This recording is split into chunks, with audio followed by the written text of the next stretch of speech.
আমার হাতে যে ডিভাইসটি দেখতে পাচ্ছেন এটি একটি ইনহেলার। টু বি স্পেসিফিক, এটি একটি মিটার ডোজ ইনহেলার। ইনহেলার আমরা কেন ব্যবহার করি, ইনহেলার ব্যবহারের সঠিক নিয়ম কি, ইনহেলার সঠিকভাবে ব্যবহার না করলে কি কি অসুবিধা হতে পারে, এবং ইনহেলার ব্যবহারের পরে আমরা কি কি সতর্কতা অবলম্বন করতে পারি, আজকের এই ভিডিওতে এই বিষয়গুলো নিয়ে আলোচনা করব। সাথে আছে ডাক্তার মোহাম্মদ নাসিফ হোসেন। আপনারা দেখছেন health talk with health haven hospital.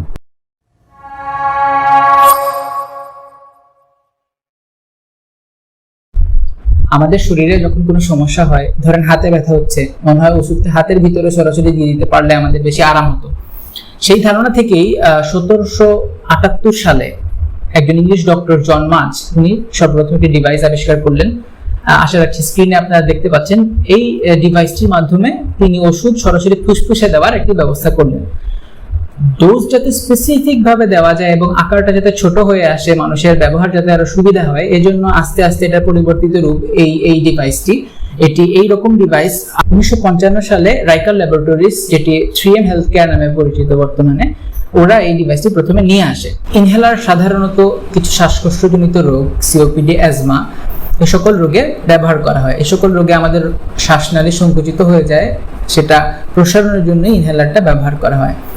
আমাদের অনেকের বাসাতেই বয়স্ক মানুষজন আছেন বা শিশুরা আছেন যারা এই সকল রোগে ভুগছেন। ওরা খুব সহজেই এই ইনহেলার ব্যবহারের মাধ্যমে এই সকল সমস্যা থেকে কিছুটা স্বস্তি লাভ করতে পারে।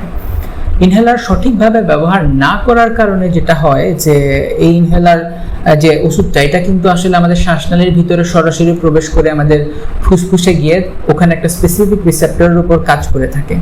তো যদি আমরা সঠিক নিয়মে ব্যবহার না করি, অধিকাংশ ক্ষেত্রে এটা মুখে অথবা বাইরে ওষুধটা চলে গিয়ে প্রপারলি কাজ করতে পারে না। সেক্ষেত্রে অসুবিধা যেটা হয়, ধরেন ডক্টর আপনাকে একটি মিনিমাম ডোজ প্রেসক্রাইব করলেন যে এতটুকু আপনি ব্যবহার করবেন। আপনি যখন ব্যবহার করছেন, সঠিক নিয়ম না হওয়ার কারণে অধিকাংশ ওষুধই বাইরে চলে যাচ্ছে। তো আপনি অল্প ওষুধ নিয়ে আপনি ভাবছেন যে আপনার কাজ করছে না, আপনি যখন ডাক্তারের কাছে আবার যাচ্ছেন যে আমার তো এই ডোজে কাজ করছে না, আপনাকে কিন্তু অতিরিক্ত ডোজ তখন দিতে হচ্ছে। কারণ ডক্টর স্বাভাবিকভাবে মনে করবেন এই ওষুধটা যেহেতু কাজ করছে না, আপনাকে একটু বেশি ডোজ দিতে হবে। হোয়ারেজ আপনি সঠিক নিয়মে ব্যবহার করলে হয়তো ওই ডোজই আপনার কাজ হতো। আসুন আমরা ইনহেলার ব্যবহারের সঠিক নিয়মটা জেনে নিই। তো ইনহেলার ব্যবহারের জন্য আমাদের প্রথমে ইনহেলারটিকে নিয়ে ভালোভাবে ঝাঁকিয়ে নিতে হবে। ঝাঁকিয়ে নেওয়ার পরে আমাদের এই ক্যাপটা খুলে নিলাম। আমরা বড় করে শ্বাস নিব, শ্বাস নিয়ে শ্বাস ছেড়ে দিব। ওই অবস্থায় আমরা এই মাউথপিসটা আমাদের মুখে নিব, এমন ভাবে নিব যাতে করে আমাদের ঠোঁট এই মাউথপিসের চারিদিকে ভালোভাবে সিল করে, যাতে করে কোনো গ্যাস বাইরে বের না হয়ে যায়। তো যেই মুহূর্তে আমরা এখানে চাপ দিব, সেই মুহূর্তে আমরা শ্বাস নিয়ে নিব। শ্বাস নিয়ে আমরা 10 সেকেন্ড শ্বাস বন্ধ করে রাখবো, যাতে করে ওষুধটা ভিতরে গিয়ে ভালোভাবে কাজ করতে পারে। এখন আমি ডেমনস্ট্রেট করছি কিভাবে ইনহেলার সঠিক নিয়মে ব্যবহার করা যায়।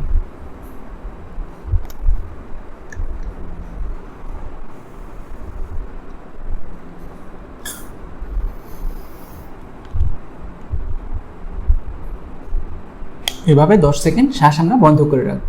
এখন প্রশ্ন হতে পারে যে 10 সেকেন্ড তো সবার পক্ষে শ্বাস বন্ধ করে রাখা আসলে সম্ভব না। হ্যাঁ, সেক্ষেত্রে আসলে একটি ডিভাইস আছে, আপনারা স্ক্রিনে দেখতে পাচ্ছেন। ডিভাইসটি একটি স্পেসার বলা হয়। এটির একটি মাথা হচ্ছে এই মাউথপিসে আমরা লাগিয়ে নিব, অপোজিট পোর্শনটা আমাদের মুখে নিয়ে ওই স্পেসারের ভিতরে আমরা তখন 10 সেকেন্ড শ্বাস প্রশ্বাস নিতে পারবো। শিশুদের ক্ষেত্রেও সাধারণত একদম ছোট বাচ্চারা তো এরকম ইনস্ট্রাকশন আসলে ফলো করতে পারে না, সেক্ষেত্রেও এরকম স্পেসারের ব্যবস্থা আছে, যেগুলোর একটা মাথায় মাস্কের মতো থাকে, যেগুলো শিশুর মুখে আমাদের ধরে রাখতে হবে। কিছু কিছু ইনহেলার আছে যে সকল ইনহেলারে স্টেরয়েড ব্যবহার করা হয়। তো যে সকল ইনহেলারে স্টেরয়েড আছে, ওগুলো ব্যবহারের পরে আমাদেরকে ভালো করে কুলকুচা করে নিতে হবে। তার কারণ হচ্ছে যদি আমরা কুলকুচা না করি, সেক্ষেত্রে মুখের ছত্রাকজনিত রোগ ওরোফ্যারিঞ্জিয়াল ক্যান্ডিডিয়াসিস হওয়ার একটা সম্ভাবনা থেকে যায়। সেজন্য স্টেরয়েড কন্টেইনিং ইনহেলার ব্যবহারের ক্ষেত্রে এই সতর্কতাটা আমাদের অবলম্বন করতে হবে। এই ইনহেলার ছাড়াও আরও কিছু ডিভাইস আছে যেগুলোর মাধ্যমে পাউডার ফর্মে আমরা ওষুধ ব্যবহার করতে পারি। ওগুলো অন্য কোনো ভিডিওতে আমি দেখানোর চেষ্টা করব। আজকের এই ভিডিওতে এতটুকুই। আশা করছি ভিডিওটি আপনাদের উপকারে আসবে। দেখা হবে নতুন কোনো ভিডিওতে। ততদিন পর্যন্ত ভালো থাকুন, সুস্থ থাকুন। আসসালামু আলাইকুম।